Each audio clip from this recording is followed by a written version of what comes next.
Welcome to this episode of the Federal's Worldly Wise, our weekly program which attempts to decode some latest developments in international politics. So today we are going to again touch upon the recent elections in the United States, but we're going to look at it from a different perspective. Are we seeing the end stages of the dominance of formal media or the legacy media as we know it? For at least 3 centuries, the institutionalized media has set the narrative for the world, determined the course of global events, shaped opinions, and brought home news to be read and seen. For the first time, we are actually seeing a situation where the formal media has been marginalized and dethroned from a position of influence. And what best to prove this, if not the recent United States presidential elections? Contrary to what many people thought, Trump won his way to a second term. This is particularly significant considering that Trump challenged the 2020 loss to Joe Biden in a manner that smacked of insurrection. The attack on the Capitol Hill in January 2021 would have shocked any democracy, leave alone the US. Not just that, over the next 4 years, Trump was indicted by various US courts on charges of misdemeanor and even felony. Yet, he's back, winning the popular vote and the electoral college majority extremely comfortably. In fact, even better than his earlier win in 2016. Among the long list of reasons for his win, one that stands out is the role of social media. If social media does indeed turn out to be a key factor in the individual voters' decision making, then we are looking at an epochal shift when it comes to media, journalism, and reportage in particular. And one platform, X, formerly Twitter, stands out for its dubious role in spreading questionable information. Its new owner, Elon Musk, made no bones about his proximity to Trump, and some of his tweets triggered widespread outrage. Musk, more often than not, withdrew these tweets, but after the purpose had been achieved.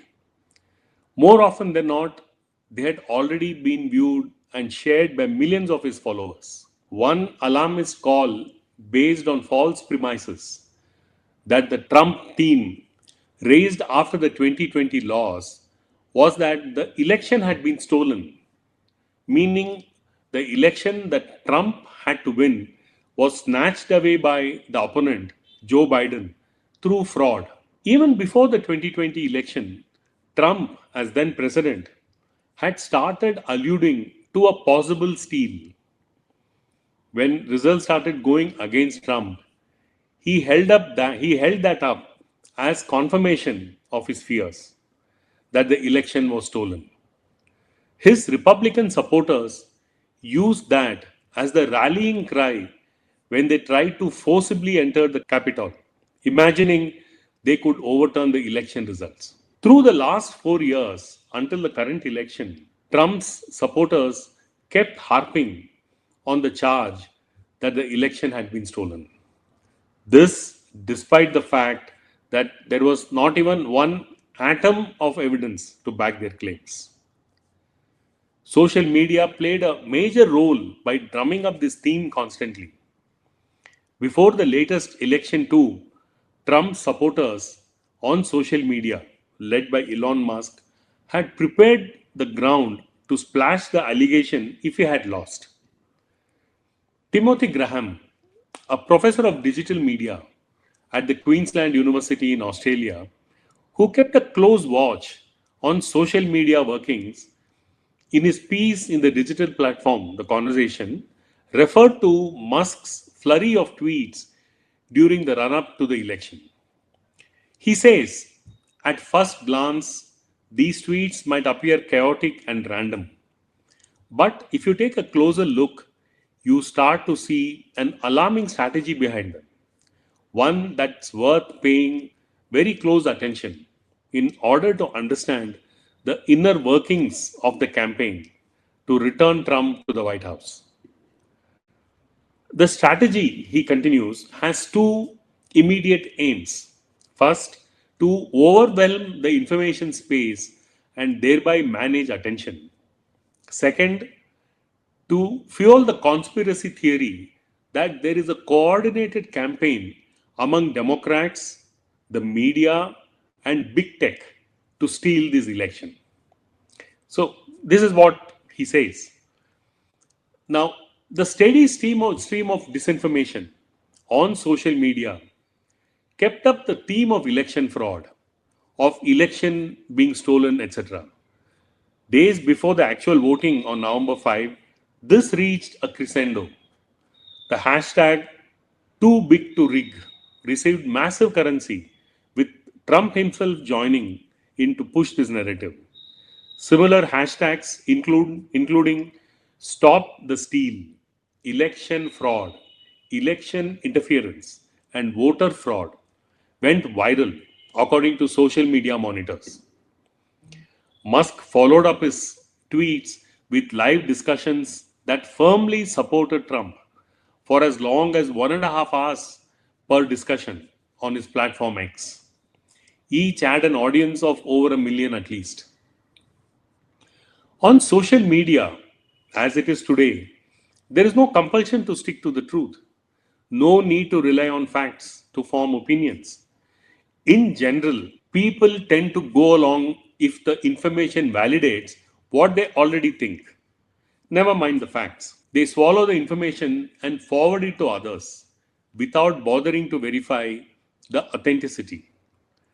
Some cover themselves with a fig leaf of protection, stating forwarded as received, as if that makes them less accountable. Graham quotes Kate Starbird, a computer scientist, as describing this as participatory disinformation. People who don't bother to check the authenticity of what they receive on social media become willing participants in spreading false narratives. According to him, what these false or distorted narratives tend to do is attract attention, create controversies, and end up attracting the attention of people in general. In the process, the social media posts of more sober opponents like Kamala Harris get ignored. That is another purpose behind sensational, often false posts that end up sucking up the time of people or voters in this case. So they don't have time to look at any other social media posts or platforms. The social media consumer does not care to differentiate institutionalized media and social media. It does not seem important that news on mainline media is verified for its truth, factuality, and ensures that all elements in a story are checked before it gets published. And each journalist and publisher is legally accountable for what appears in the public realm. So there is an inherent system of checks and balances within a media establishment that ensures maximum credibility. Distorted, even false news does get in despite all the internal inspectors, but that is few and far between. On social media, there is nothing between the person who inputs information and publishes it. None checks it for authenticity. Facts are disregarded, and no sourcing is provided for news. But for reasons that are still mystifying, these don't seem to be prerequisites demanded by social media news consumers. So anything goes, and people parrot what they read and hear on social media, as if that is the incontrovertible truth, like the rumor of the US election being stolen by Biden and his team in 2020. While social media went gung ho for Trump, legacy media like the Washington Post inexplicably became shy and decided not to endorse any candidate for presidency. This went against the usual US media practice of endorsing a candidate for president. While they justified it with seemingly rational reasons like not wanting to appear partisan, what they ended up doing was to give up their privilege and ability to influence voters. And in fact, they ended up ceding that very important space to social media.